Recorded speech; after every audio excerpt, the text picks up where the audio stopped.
தந்தை சொர்க்கத்தின் மத்திய வாசல் என்று ரசூலுல்லாஹி ஸல்லல்லாஹு அலைஹி வஸல்லம் அவர்கள் சொன்னார்கள்.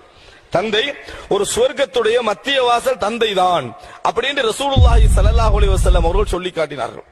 அப்படி என்று சொன்னால் சொர்க்கத்துக்கு நுழைகின்ற ஒரு வாசலாக தந்தையை ரசூலுல்லாஹி ஸல்லல்லாஹு அலைஹி வஸல்லம் உதாரணப்படுத்துகிறார் என்று சொன்னால் தந்தைக்குரிய அந்தஸ்தை இந்த ஹதீஸ் என்ன செய்கிறது, எங்களுக்கு உணர்த்துகிறது.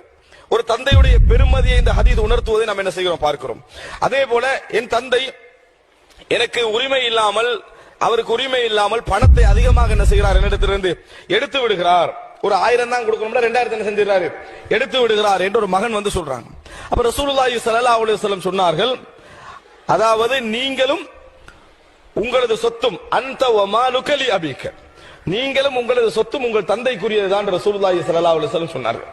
உங்கள் உருவாக்கத்துக்கும் தந்தை காரணம், உன் உழைப்புக்கு பின்னால் உள்ள முன்மாதிரிக்கும் தந்தை தான் என்ன காரணம். அந்த வமாலுக லி அபீக, நீங்களும் உங்கள் சொத்தும் தந்தைக்குரியதான் என்று ரசூலுல்லாஹி ஸல்லல்லாஹு அலைஹி வஸல்லம் அவர்கள் சொன்னார்கள் என்ற செய்தியை நாம் என்ன செய்கிறோம் பார்க்கிறோம்.